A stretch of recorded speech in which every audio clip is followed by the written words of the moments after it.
a lot of people worried about the fact that the relaxation of the regulations on taxis and how many people they can carry and so on has a potential to spread the virus. Can you quickly take me through the regulations themselves and what precautionary measures are being taken to make sure that taxis comply, passengers comply? Because this is where there's a lot of poor social distancing. I mean, if you've been in a taxi, you'll know that there's no social distancing in a taxi. It's going to take a lot of doing for us to get used to that new reality. Minister?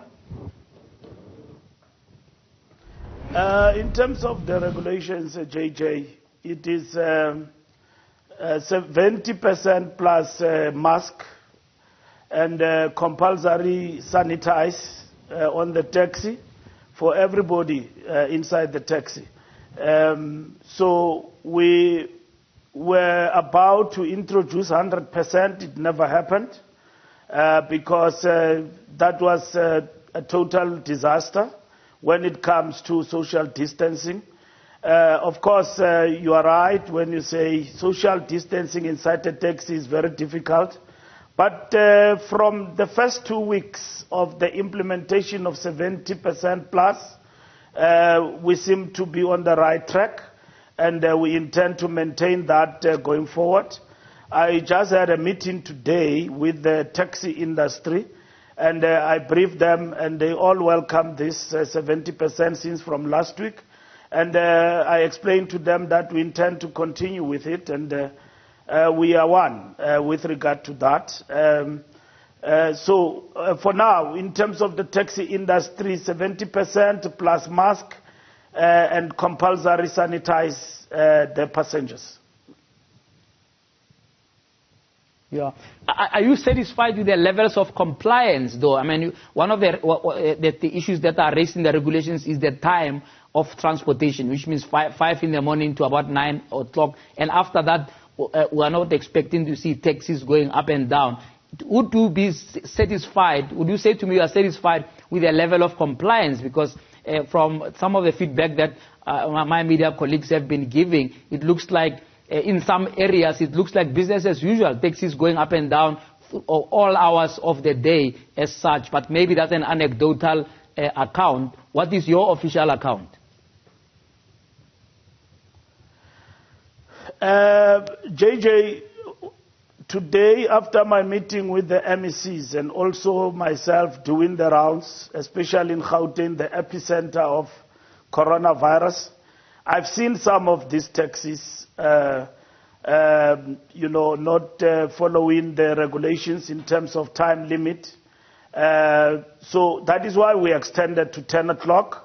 And in the morning, from 5 a.m. to 10, and from 4 in the afternoon to 9 o'clock, so that we give much time for taxis to ferry essential workers, your nurses, the people who work in the supermarkets, the people who work to maintain, sites of ESCOM and so on.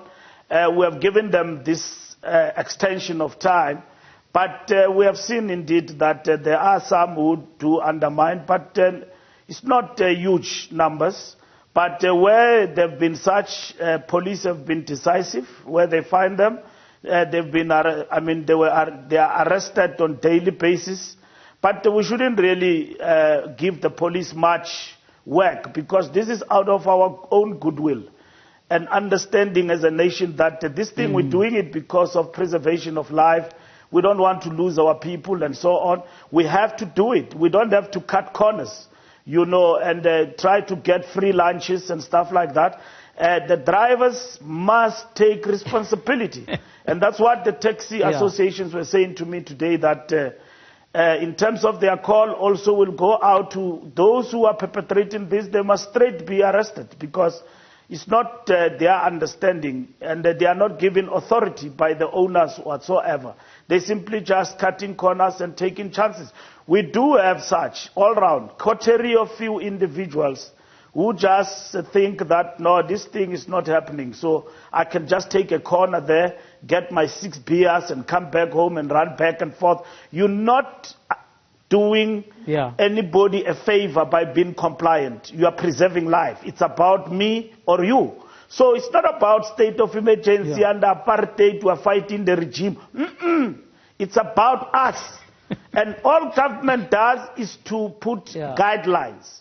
And we've got to follow those guidelines. And that's what is happening here and the world over. And those who don't listen, but tell me, they are digging graves every weekend in and out. So let us not be like we want to see before we could comply. Let us not see and then let us comply because we don't want to see death in our nation. And that is what is important for us.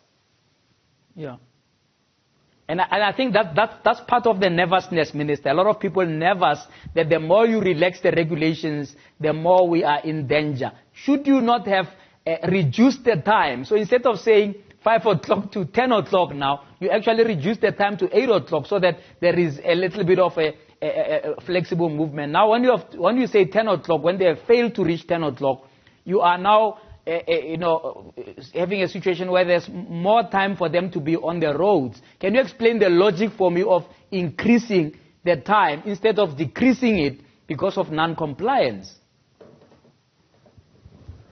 You will never win. In the past 3 weeks or so into this lockdown, you can change time as much as you can. You'll never win in terms of what satisfies the people and the commuters. What people have got to understand is that you buy grocery and stay at home. But they don't want to stay at home. We say to them, curtail the unnecessary movement. The aim of the lockdown is to flatten the curve.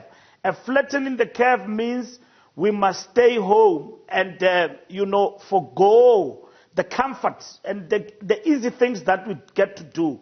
To travel every day, go and look for work, to travel every day to the supermarket, get what you want. Go once a week if possible and buy in the neighborhood, in the spaza shop. Don't travel. And in terms of the regulations, we have prohibited public transport. We have only allowed this limited time to allow workers who are working at the hospitals to travel. But essential service means also groceries and to get food and all of that. And people now, they are really abusing the system, especially those who go for groceries. They say, I go to the shops, and then at 9 o'clock, the shops are not yet open. Mbalula changed the regulations. We extend to 10 o'clock just to cater for them and to be able to travel that short distance back and forth. No, it's business as usual. They go, they stay in town, they buy what they want, they don't move. Taxis, what do? They go to the rank, they park, and then they undermine the hours in between. You know, people must understand what we can do when we want to intensify this is to simply clamp down and say, taxis, no movement. Everybody at home, no limited hours. We are not doing that. We are saying to people, understand this is for essential service, but you can get time if you're staying from far to get grocery, but buy from next door. Mai, eggs, bread, and maize meal in the neighborhood. Trucks that transport food are allowed to get into the townships. Everywhere else, they are allowed 24/7 to deliver. This is not, clamp down on society and all of that, and they will be protected by the police and so on. So let us follow the regulations and the guidelines, and we are home and dry. And that is what is important. Just the last point on the issue of time, JJ. Just today, when I was speaking to the MECs in the Eastern Cape and deep rural, particularly those rural towns, people are still saying to me, no, you need to relax the time. Because we in the rural area, it takes us, the whole day. Because we go to town, we've got to wait after buying. If the 10 o'clock catches up with us in town, it means we must wait till 4 o'clock. So that is why there is congestion in town. The message is don't go to town.